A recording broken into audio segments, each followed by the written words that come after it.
Good afternoon. We're here in Isle City for SeattleNews.com, and this afternoon our guests are Freeholder Director Jerry Thornton and Freeholder Marie Hayes. And I've got the opportunity to sit down for a few minutes and pick their brains and talk to them a little bit about their accomplishments and what they look to do in their next term. And welcome. Thank you, Mike. Thank you. So I guess the first thing that really amazes me about the two of you is that I don't know how you do it. I mean, this is billed as a part-time job, but yet when I'm in Ocean City, I see you. When I'm in Seattle, I see you. When I'm down county, I see you. I just saw you at the Walk for the Wounded. I see you at the various veterans events, the charity events around the county. Yet you still have time. You still have time to be a legislator and get your jobs done. And I just, how do you do it and still manage to have a family life? Well, your family does suffer a little bit, but you have to have a very understanding family. Fortunately for me, I do have an understanding wife, because yes, you do spend a lot of time. There's no doubt about it. It's a 5-6 day a week job. Different hours of the nights. I've gotten calls at 3 o'clock in the morning if we have a hurricane or some tragedy in the county of Cape May. I'm there sometimes 2 days or 3 days in the bunker, and so you have to be prepared. And my philosophy has always been, if people elect you, they want to see you. We have an obligation. I have an obligation to show up for veterans, senior citizens, and everybody else, because they elect me. Terrific. But Marie, how do you manage it? It's tough. I mean, but the director told me when I got the position that he felt that when someone wanted to have you at an event, that you should be there. And it's exactly what he said. People want to see you. They want to talk to you. They want to tell you what's on their minds. And, it's a juggling act. But, in my career before, it was a juggling act. So I learned a long time ago how to juggle things. And your family does take the second seat, and we're both just very lucky that we have families that understand that, because we are. I can tell you that Jerry and I are out 4 to 5 times a week, and at least once on the weekend, maybe 2 or 3 events. Well, I think it's noticed in the community. But speaking specifically with you, Jerry, can you let the audience know what are your responsibilities as freeholder? I mean, what are you involved in overseeing? Well, for many years I had Health and Human Services, and I really love those departments because they were strictly people departments. But now as director, you have administration, you have revenue and finance, which is important. You have county council, and those mostly administrative things. But one of the biggest departments I have is emergency management, because the director has the authority of the board during a storm to make those decisions that are necessary. Also, you have the authority to declare an emergency for the county, and that's extremely important. So, but yeah, I have mostly administration and revenue departments now. It's impressive. I imagine this upcoming storm's probably keeping you on your toes, and we had a near miss that we luckily got away with. But well, I keep saying the same thing over and over again, is that sooner or later Cape May County is going to get hit. I thought that we were very close during Hurricane Irene, and then of course Sandy, because that was a forecast. Both storms were forecast to hit us head on, and they didn't. If it wasn't for that storm moving 30 miles north, we would have actually been devastated here in Cape May County. And here we are sitting here in Seattle, who did get a lot of damage and a lot of water with both of those storms. So, and northern part of the county had some difficulty, but overall, we did really well in this county. But I just urge everybody, if we decide that it's time to evacuate, I urge you, because we use the best science and technology available to make that decision. Well, thank you, and it's extremely important, obviously. Tell me, obviously I mentioned I see out a lot of the veteran events, and I mean, you are a veteran of the Air Force. And, absolutely. And what does that help you see what is that? What do you bring to the party, if you will, when it comes to veterans issues and senior issues Well, that you seem so active in? With me, with the veterans, it's just a matter of camaraderie. Anybody that honorably served this country has that sense of camaraderie, and you associate with all those veterans. And I think it's very important that they are continually recognized for their service to this nation, and I will do that over and over again. I started out by building the Cape May County Veterans Cemetery. The first county veteran cemetery in the state of New Jersey, right here in Cape May County, was my project. And anything I can do for veterans, I do. We were the first county in the state in 1946 to have a Veterans Bureau, which most people don't know. Wow. And we still have a Veterans Bureau now. So That's terrific. One of the other things that I think of when I think of you is your reputation for trying to keep taxes in check. Cape May County has one of the lowest tax rates in the state of New Jersey. I see you working on projects, the 911 dispatch center, for example.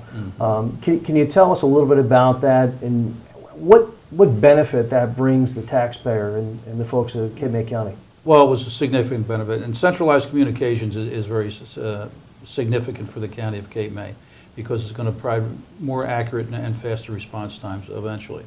So when we have centralized 911 communications.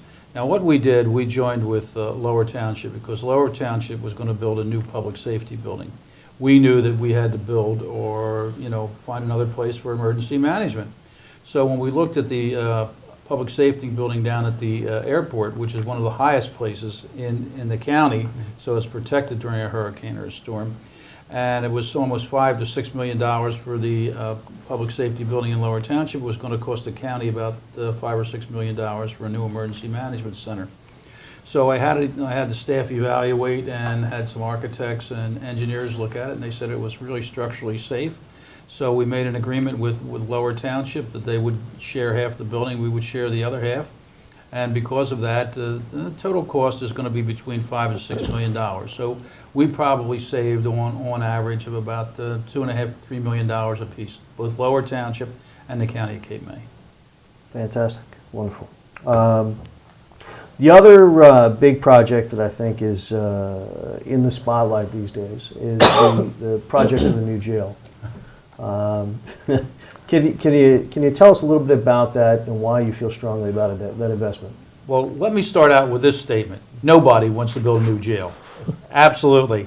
And we went back and forth. But when I first became director, I was told, and I saw the documentation, that since 2005, the federal and the state government said we were not in compliance, and they would keep giving us extensions on not shutting us down or reducing our prisoner population down to 188, which the facility was built for. So what we had to do was address it. Otherwise, we were vulnerable because if they shut us down, and we have to move on average 250 prisoners at $100 a day, that's $25,000 a day, which is more than $9 million a year that the taxpayers would have to absorb. Plus, it wouldn't reduce the staff that much because you have to have the same corrections officers and the sheriff's officers to move the prisoners back and forth to go to court, and you also have to have a holding area. So, the jail is just, again, almost 40 years old, and it had to be replaced. There wasn't much we could do there. The working conditions in the jail are not good. And to be out of compliance with the federal and state law, and always be under threat that they're going to close you down or reduce your numbers back to 188, even if we had to move 80 prisoners a day, that's close to $3 million a year. And there again, so the only decision which was the right decision was for the Board of Freeholders to build a new jail. And I will say this honestly, we're not elected to make those nicey, easy decisions. People elect us to make the tough decisions. We knew when we made the decision to build that jail that we were going to get political criticism. We knew that. When the bids first came in, the bids came in at $44 million. I rejected all those bids and said, no way. So we went back and we looked at it and we cut about $7 million off that. We cut the second floor off. We cut 62 cells off. And so now the capacity of the jail will be a little over 300. So It was a tough decision, but in the long run, it's the right decision for the taxpayers. And that's why they elect me, to make those kind of decisions. It's nice to say yes to everybody when you're an elected official. They expect you to say yes, and they say, and you know, this is what I want, give it to me. But at some time, we have to make those decisions. Ocean County had a very similar situation.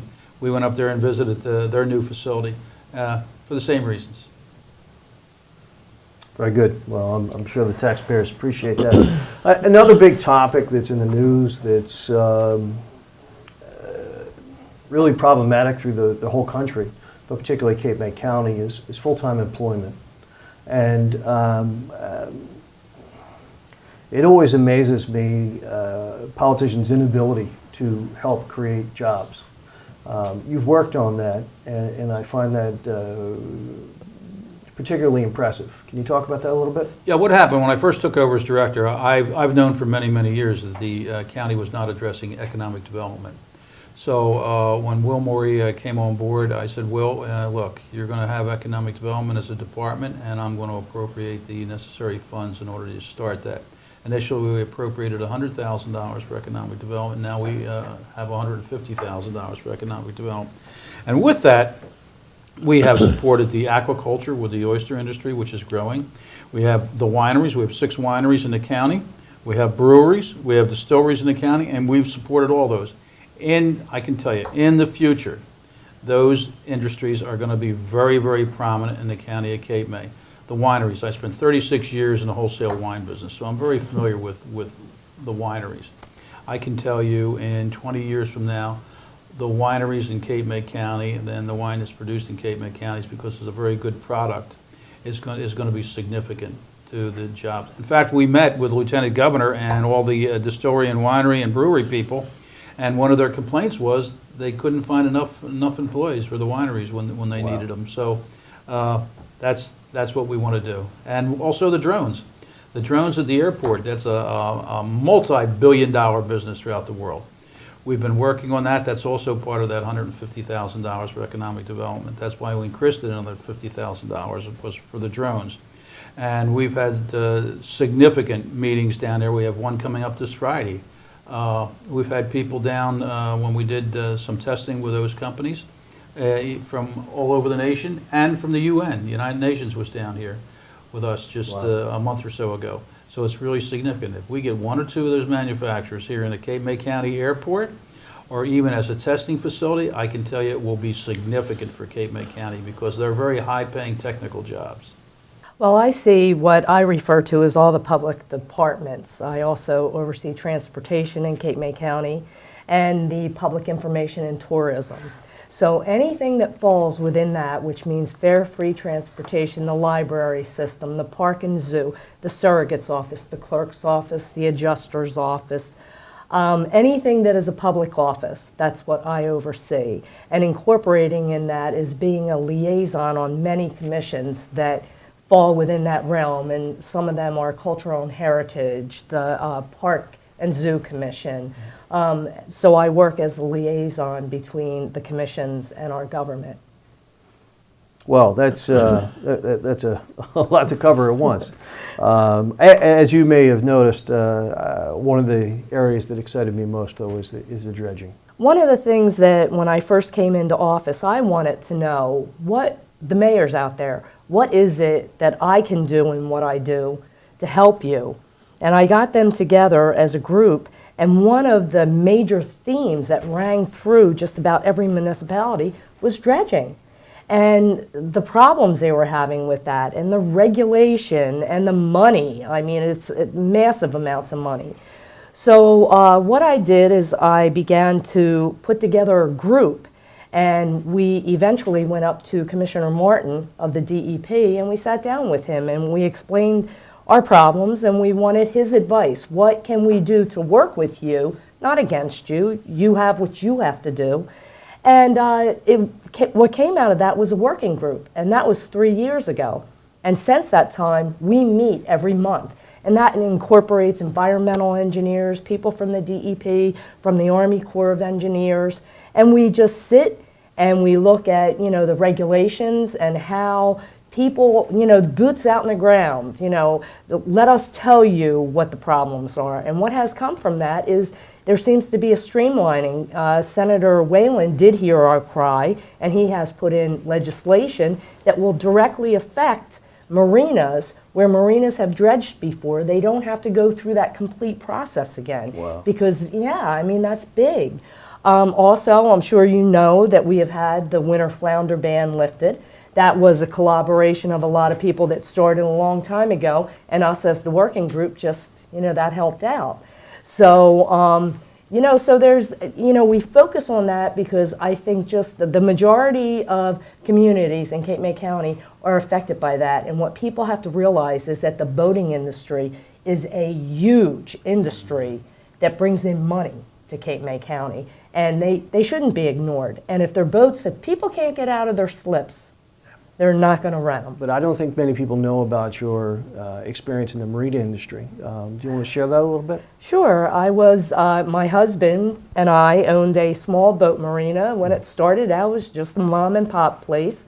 And, we had the rose-colored glasses, and we went in there, and it's a tough business. It's a very tough business. And we were not prepared for the regulations and the restrictions. And it makes it very tough for people to be in business. Very tough. So you've seen both sides of it. I have. And I that's, have. And I think one of the points I want to make too, Mike, is that the people in the industry, the boating industry, they don't want to hurt the environment, because if they hurt the environment, their industry is going to be hurt. That is not what I'm seeing. I'm seeing that there's a lot of middle ground of people who really want to make sure that nothing's hurt, and the boating industry that's on the same plane. Understood. Now, I'll circle back to your career in law enforcement. 29 years, correct me, I don't recall your title at the time, but head of the detectives, and you had a great deal of focus on the women's issues and children's crimes and that sort of thing. One of the areas that you've done a lot of work was with the Women's Commission. Yes. Can you talk about that a little bit and maybe what you bring to that, the unique perspective that you bring to that from your career? Well, I think because of my career, the majority of my career was investigating crimes against women and children. It was child abuse and sexual assault. That we have a Women's Commission in Cape May County. Many counties and across the state, they have been abolished. But our Women's Commission is still in existence. And I'm going to throw it out here right now. The man sitting right here next to me is the man who originated it. He was asked about a women's commission, and it was shortly thereafter that he created one. When I got into the office, I saw that I wasn't pleased with what was happening, and I think a lot of the members weren't either. And we sat down and we talked, and we took it a different direction.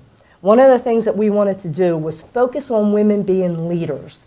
We wanted to show that women are wonderful leaders. So one of the first things we did is we had a symposium, and we asked the Lieutenant Governor to come down and speak. And the proceeds of that went towards a project called STEM, which is a project where girls get to go to camps in local colleges, and they learn about science, technology, engineering, and math, because women are really low represented in those areas. So we gave them money to give out scholarships to girls that maybe couldn't afford it. So that's one of the things that the Women's Commission is doing. But there's a lot more on the horizon for that. It's going to be fun. Well, having a young daughter in school, I thank you for that and appreciate that, because I think it's a wonderful effort. Well, your daughter did tell me she was going to be the first female president. She did tell me that. I look forward to it. Can you talk about, now you mentioned the zoo, you mentioned tourism. I don't know what you want to attack first, but can you give us some insight on what you do there? Well, I'll tell you what, let's go to our park and zoo, okay? Because I'm telling you, I can't go anywhere in New Jersey that people don't talk to me about our free park and zoo. Yeah. And we have worked very hard. The exhibits, there's a lot more exhibits. We now have in the park and zoo a new tree-to-tree adventure, which is basically an obstacle course in the trees. And it is, without a doubt, phenomenal. It is absolutely phenomenal. I haven't done it yet, but I can't Oh, wait. you have to come, you have to see it. It's great. And I got to tell you that people, that's just another thing that was added to the park and zoo. And I have to tell you that we are putting a tremendous amount of time and effort into our educational department at the park and zoo. That is growing by leaps and bounds. There are so many people that want to know about our park and zoo, and they want to know about the animals. I mean, everything is bursting at the park and zoo. So it's great. It's great.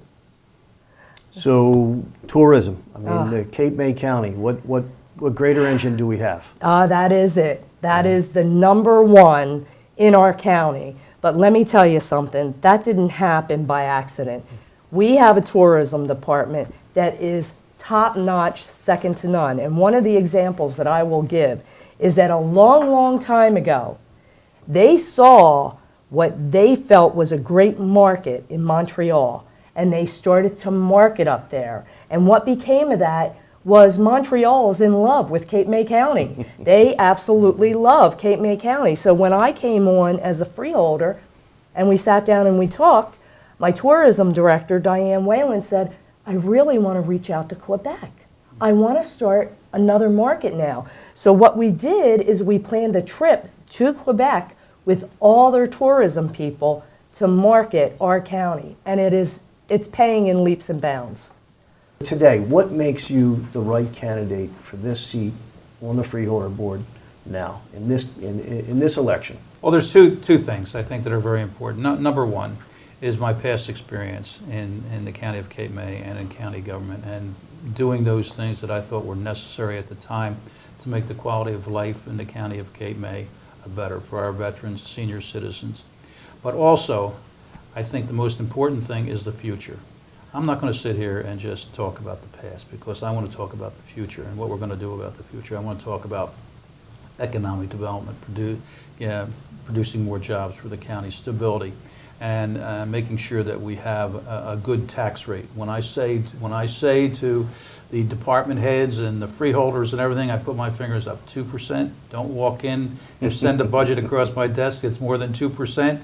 And the unions know that. Everybody knows that. And our unions have been very cooperative. They really have, and worked very, very well with us to stay within that 2% margin.